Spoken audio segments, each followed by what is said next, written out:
C'est ce jeudi 19 juin 2025 que le monde entier célèbre la journée internationale de la drépanocytose ou anémie SS. À Kinshasa, quelle est la réalité sur cette maladie génétique? Un médecin nous en dit plus. Les agents suspendus de la Direction générale de recettes de Kinshasa DGLK ont tenu un sitting devant les locaux de la dite institution pour dénoncer de ce qu'ils qualifient comme une suspension arbitraire. La population de Mbadzalemba crie à la rescousse des autorités pour éradiquer une érosion qui risquerait de mettre en péril plusieurs habitations. Les journaux avec Naomi Benza. C'est l'heure de vous informer, mesdames, mesdemoiselles et messieurs. Bonsoir et bienvenue à cette session d'information de ce jeudi 19 juin 2025 sur les antennes de Kalakin Télévision.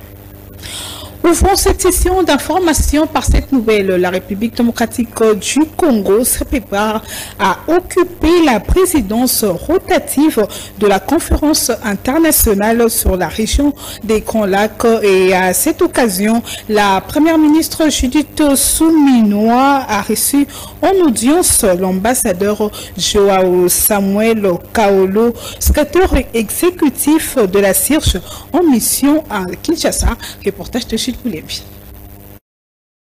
Le secrétaire exécutif a été conduit auprès de la chef du gouvernement par le ministre de l'intégration régionale Didier Mazenga. Joao Samuel Kaolo a exprimé sa gratitude envers la première ministre pour son soutien aux initiatives de la CIRGL. Il a présenté le rapport des travaux préparatoires du 9e sommet avec le ministre de l'intégration régionale et d'autres services concernés. La date proposée pour le sommet est en juillet, mais la confirmation revient au chef de l'État Félix Tshisekedi. Le secrétaire exécutif a salué l'engagement de Kinshasa dans la contribution à la CIRGL depuis 2024 et a sollicité un appui financier pour 2025. Le ministre de l'intégration régionale Didier Mazenga a indiqué que les discussions avec la délégation de la CIRGL ont duré 3 jours. Un rapport a été présenté au président Félix Tshisekedi. La CIRGL soutient la RDC dans ses efforts pour restaurer la paix dans l'Est et mettre fin à l'exploitation illégale de ses ressources minières. Aujourd'hui, nous sommes venus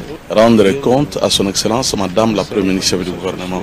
Et il a été clairement confirmé par le secrétaire exécutif de son appui et la détermination de l'organisation pour accompagner la République démocratique du Congo face à cette cœur d'agression qui nous est imposé par le Rwanda avec ce supplétif du M23. La première ministre a souligné l'importance de soutenir le mécanisme de la CIRGL, considéré comme un outil clé pour la paix régionale. Elle a insisté sur la nécessité de renforcer ces mécanismes pour le développement de la région. Judith Soumino Toulouka, en tant que coordonnatrice de l'action gouvernementale, continue à œuvrer pour la paix dans la région de Grand Lac, estimant qu'il faut laisser battre le cœur du Grand Congo avec force et courage. Depuis la 18e réunion du comité interministériel régional organisée le 24 novembre, à Luanda, la RDC se prépare à prendre la présidence rotative de la CIRGL. Conformément à l'article 23 du pacte de la conférence,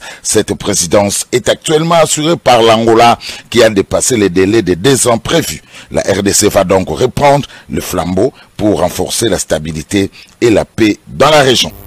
Et en outre, la province de la Mongala a constitué la 3e étape de l'itinérance du vice-premier ministre, ministre de la Défense nationale et ancien combattant Guy Kabombo Mwandi-Amvita dans le Grand Équateur. En conflit de plus, Jules Boulembi nous en dit plus. Arrivé dans la ville de Lissala, chef-lieu de la province de la Mongala, ce mardi 17 juin 2025, le vice-premier ministre et ministre de la Défense nationale a présidé un comité provincial de sécurité à présence des différentes autorités locales. Cette tournée qui s'inscrit dans le cadre de la reconstruction et la redynamisation de FARDC, vision chère du commandant suprême Félix-Antoine Tshisekedi Tshilombo, permet au vice-premier ministre, ministre de la Défense nationale, de s'enquérir s'inspire des réalités actuelles du terrain afin de proposer des réponses plus adaptées. Il s'est rendu par la suite au centre pénitentiaire militaire de Angenga où il a échangé avec des militaires commis à la sécurisation de cet établissement pénitentiaire. Il s'est également imprégné des conditions d'incarcération des détenus et les différentes difficultés relatives à la gestion de ces centres pénitentiaires censés être hautement sécurisés. Le projet de réhabilitation et de l'élargissement de sa capacité d'accueil traînant les pas. Maître Guy Kabombo Mwadamvita a réuni Manu Militari, les ingénieurs et l'entreprise commis à l'exécution de ces travaux et a donné des directives claires pour une mise en œuvre dans un délai imparti. Accordant une place de choix au pouvoir traditionnel, le vice-premier ministre, ministre de la Défense nationale, a échangé avec le chef coutumier venu à sa rencontre dans une démarche de cohésion nationale et de prise de décisions communautaires. Poursuivant son itinérance dans le Grand Équateur, Maître Guy Kabombo Mwadamvita et sa suite se sont envolés de nouveau à destination de Gemena, chef-lieu de la province du Sud. Et en transport, le vice-premier ministre, ministre des Transports, voies de communication et désenclavement, Jean-Pierre Bemba Gombo, a co-présidé aux côtés de son homologue tanzanien Makame Mbarawa la cérémonie officielle de remise de titres fonciers entre la RDC et la Tanzanie. Cette rencontre s'est tenue en marge de la 14e réunion ordinaire du Conseil interétatique de ministres ICM de l'Agence de facilitation de transport en transit du corridor de Lobito à Dar es Salaam. Reportage signé Mario Ambonga. Dans le cadre de la coopération bilatérale en matière de transport et de logistique, les deux parties ont procédé à un échange solennel de titres fonciers portant sur des parcelles stratégiques destinées à l'établissement et à l'exploitation de ports secs. Conformément à l'accord bilatéral signé le 7 juin 2024 à Lubumbashi, en exécution du mémorandum d'entente de Kalemi du 19 juillet 2022. Les concessions suivantes ont été actées au profit de la RDC. 45 hectares à Kuala, 15 hectares à Katosho, au profit de la République unie de Tanzanie, 15 hectares à Kasumbalesa, 25 hectares à Kasenga. Ces concessions accueilleront des plateformes logistiques et permettront de fluidifier le transport de marchandises transitant entre les deux pays. Je rappelle que la délivrance de ces titres ouvre désormais la voie à la concrétisation du projet de développement et de l'exploitation des ports secs de la RDC sur ces sites en Tanzanie et des ports secs de la Tanzanie en RDC. Ce conformément à l'accord bilatéral signé le 7 juin 2024 à Lubumbashi, en exécution du mémorandum d'entente sur le développement des infrastructures de transport en vue du renforcement des échanges commerciaux entre nos deux pays, signé le 19 juillet 2022 à Kalemi. L'échange des titres fonciers constitue une avancée majeure dans le processus de matérialisation des engagements pris par les deux États en faveur de l'intégration économique sous-régionale.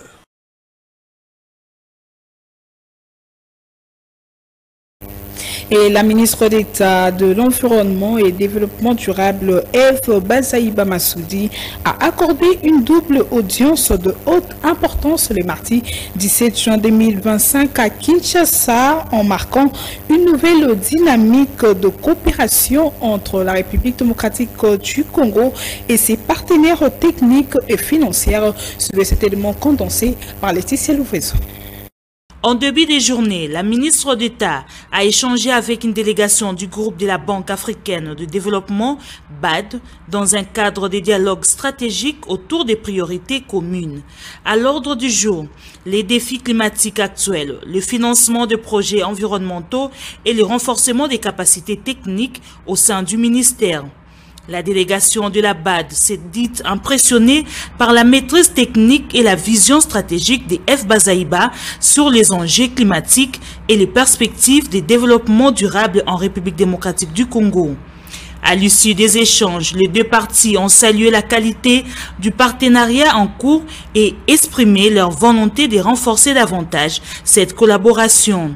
Pour la BAD, il s'agit d'un signal fort de continuité et d'efficacité dans les actions menées au niveau institutionnel en matière d'environnement. La force politique de la banque est déjà en marche à travers donc les grandes initiatives que nous portons au niveau international, et la RDC avec le poids qu'il représente en tant que pays ne doit pas effectivement être en marge.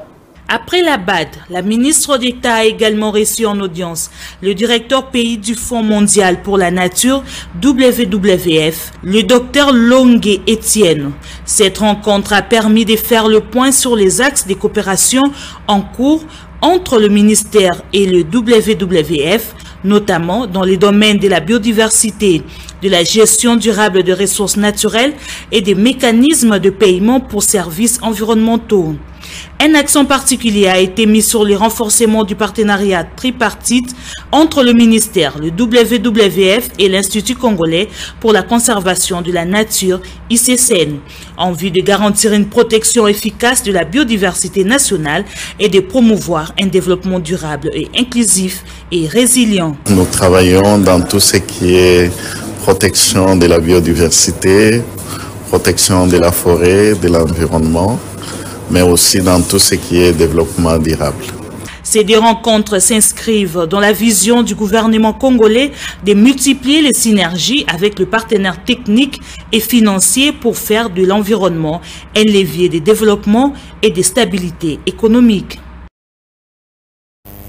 Parlons santé à présent. Le ministre de la Santé et Prévoyance sociale, le docteur Samuel Roger Kamba, a tenu une réunion d'harmonisation avec le responsable de structures sanitaires publiques et privées dans le cadre de l'évaluation de la mise en œuvre de la gratuité de la maternité et de la couverture santé universelle. Reportage de Jules Philippi.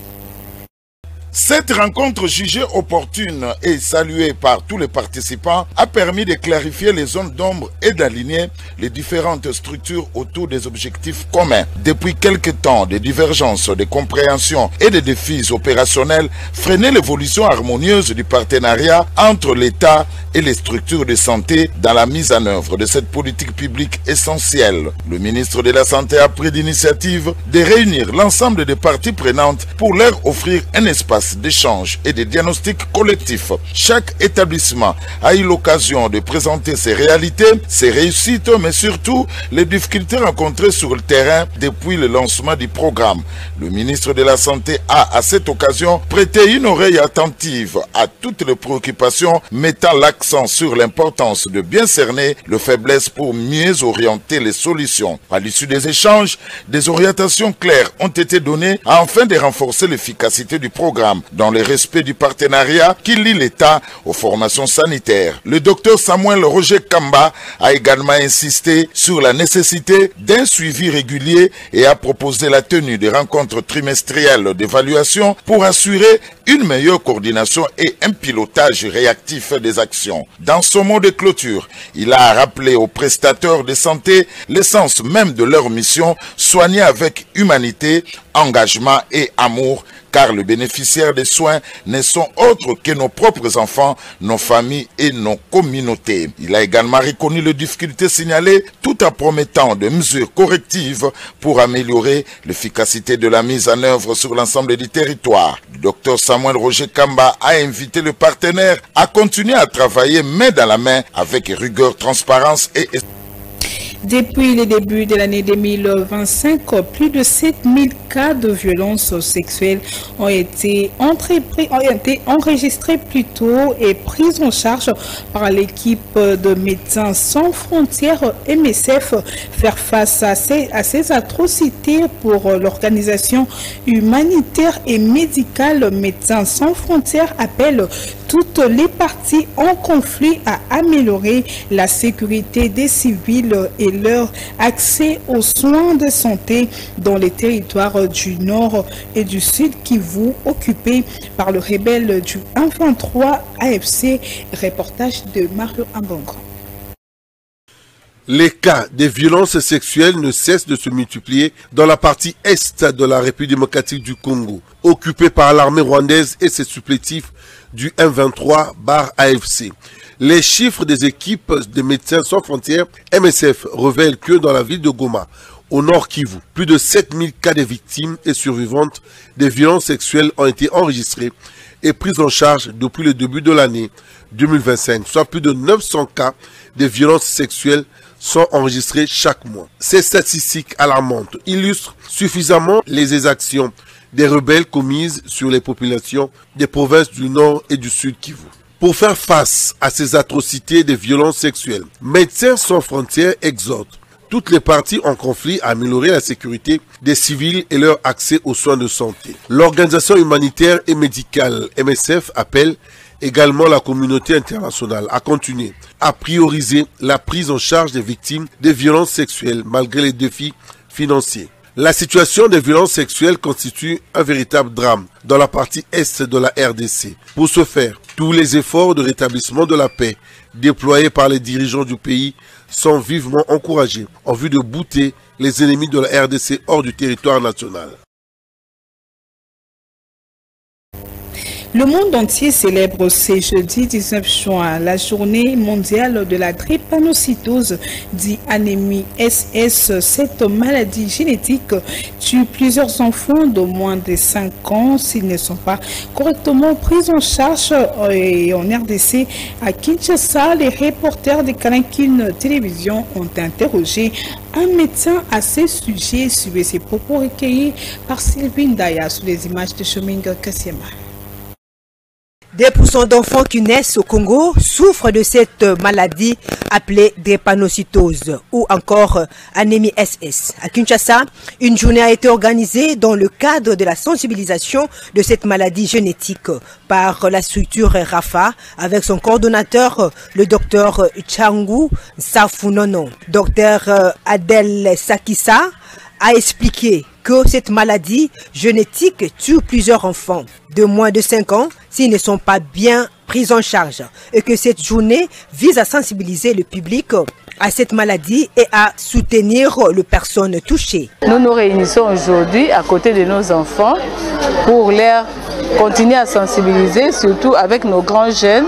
Nous interpellons à nos enfants pour couper les fléaux, qu'il n'y ait plus naissance des enfants SS. Il faut que nos enfants soient sensibilisés qu'avant de se marier, ils doivent faire un examen qu'on appelle électrophorèse.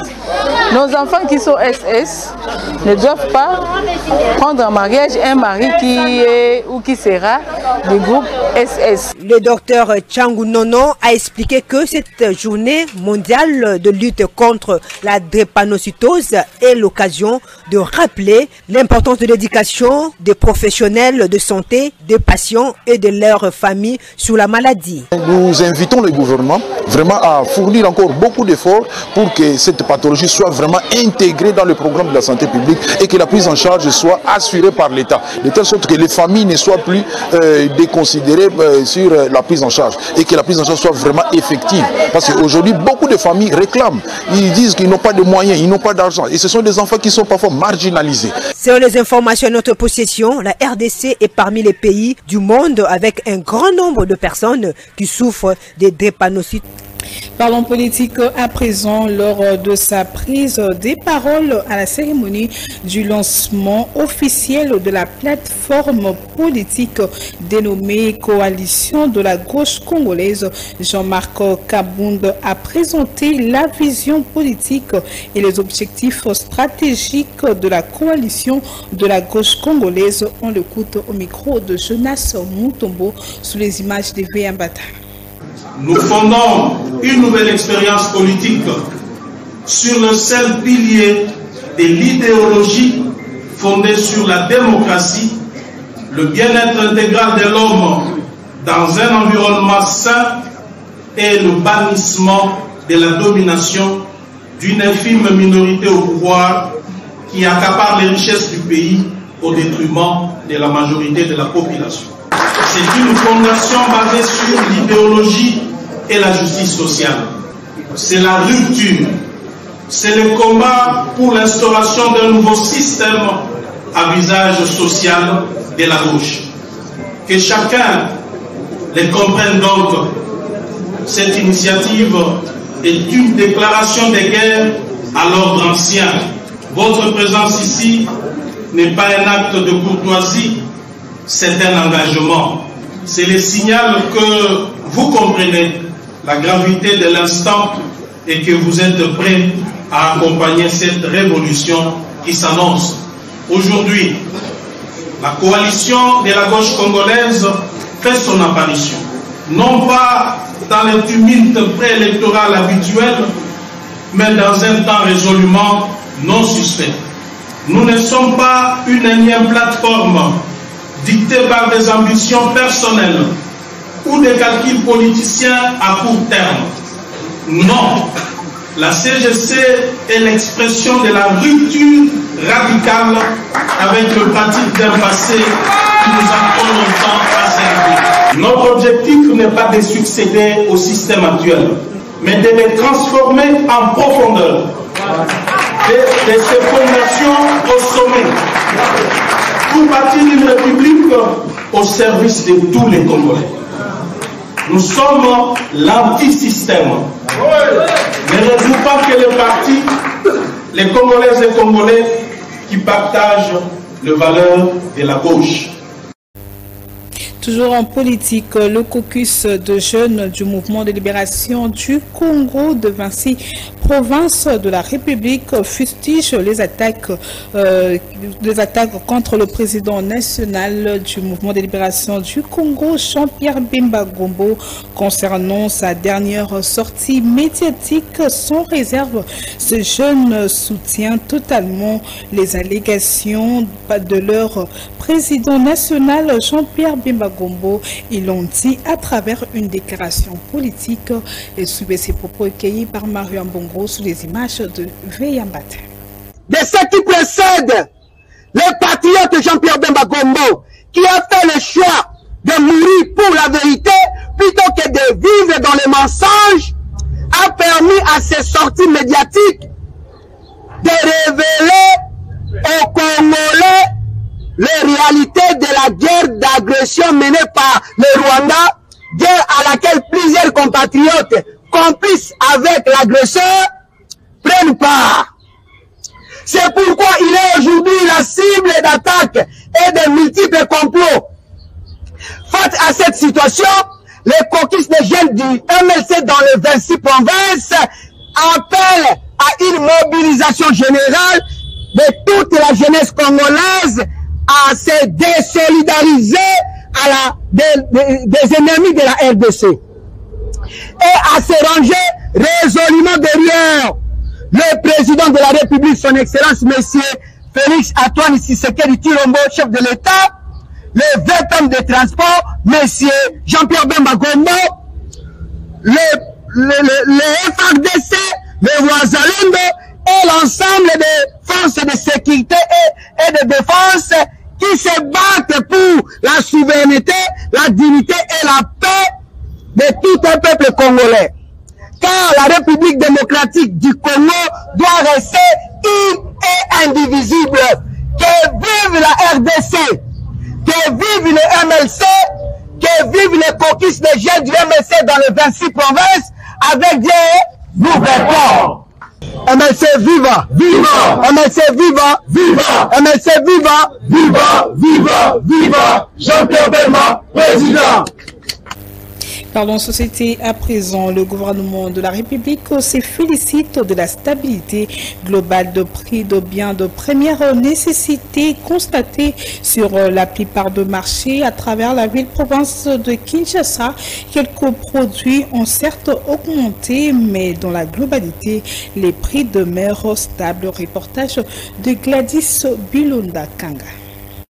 Le gouvernement a pris acte de la note d'information présentée le vendredi 13 juin 2025 au Conseil des ministres par le vice-premier ministre, ministre de l'économie nationale Daniel Mukoko Samba sur les résultats encourageants de l'observation des prix des biens de grande consommation au premier trimestre 2025. Selon le compte rendu du gouvernement, ces résultats mettent en évidence une stabilité globale des prix à Kinshasa, malgré quelques hausses significatives sur deux produits stratégiques. Le haricot a enregistré une hausse moyenne de plus de 38%, principalement en raison de l'instabilité dans les zones d'approvisionnement, notamment Goma. Le poisson salé a connu une augmentation de 13,7%. de son prix moyen, ce qui est une tendance saisonnière constatée chaque année. Par ailleurs, poursuit le compte rendu, plusieurs produits ont affiché une légère tendance à la baisse, notamment le chinchard, le sucre blanc importé et les cuisses de poulet congelées. À en croire le vice-premier ministre Mukoko Samba, en sus de l'observation à Kinshasa, un suivi ciblé a été réalisé dans les provinces du Grand Katanga et du Grand Kasaï, où la farine de maïs constitue un produit stratégique de première importance. Les données recueillies entre février et mai 2025 indiquent une baisse généralisée des prix allant de 1% à 15%, aussi bien pour les farines locales qu'importées. Et plusieurs agents suspendus de la Direction générale de recettes de Kinshasa, DGRK, ont tenu un sit-in devant le bureau de cette institution pour dénoncer cette décision qu'ils qualifient d'arbitraire. Reportage de Marin Bongo.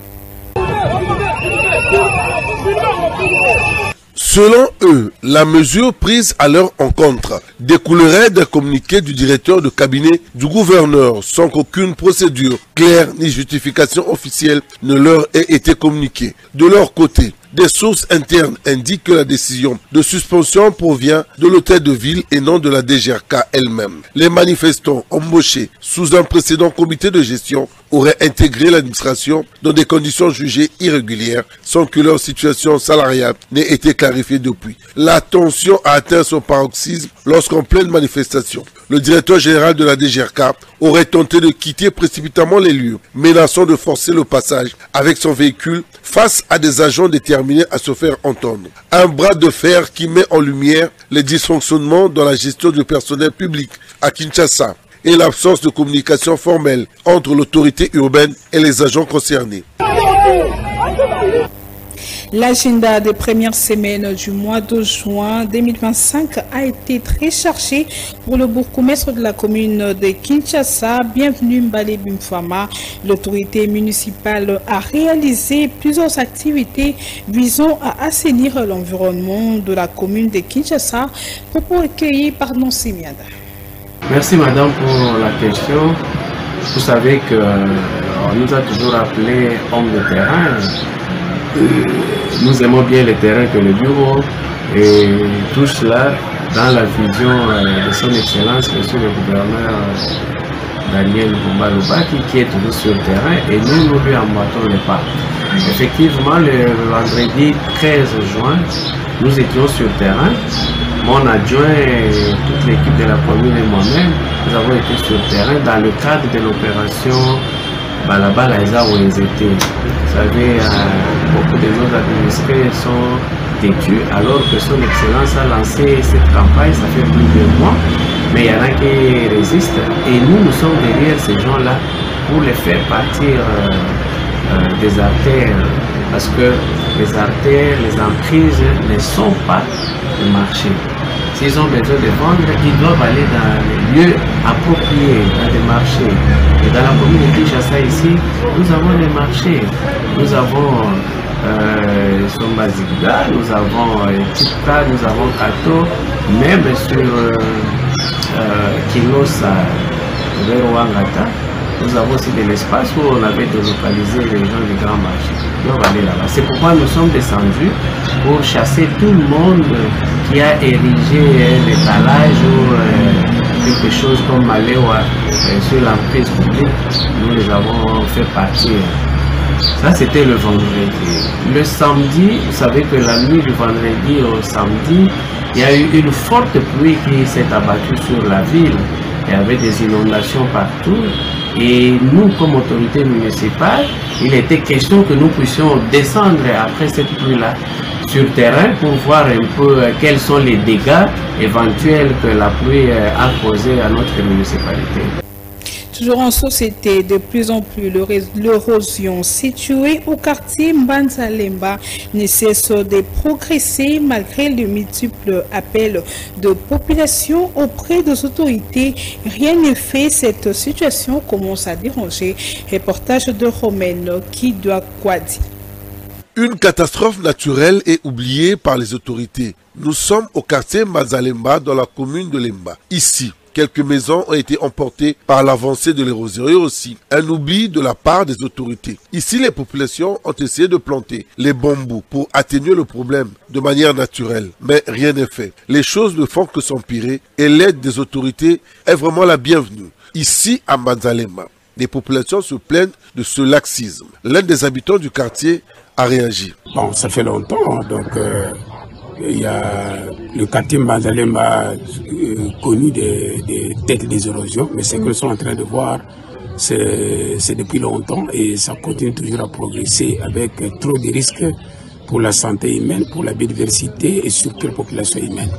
Bon, nous demandons aux autorités, donc ils doivent trouver des solutions parce qu'il s'agit d'une catastrophe naturelle, mais qui est aggravée par les activités humaines avec des constructions anarchiques ou autres. Alors, il est important que le gouvernement congolais de prendre en charge, surtout le gouvernement provincial, les autorités.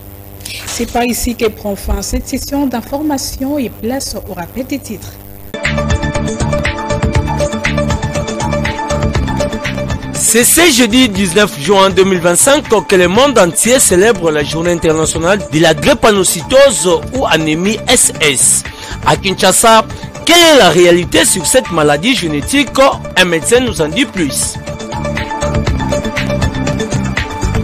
Les agents suspendus de la direction générale de recette de Kinshasa de GLK ont tenu un sitting devant les locaux de la dite institution pour dénoncer de ce qu'ils qualifient comme une suspension arbitraire. La population de Manzalema crie à la rescousse des autorités pour éradiquer une érosion qui risquerait de mettre en péril plusieurs habitations.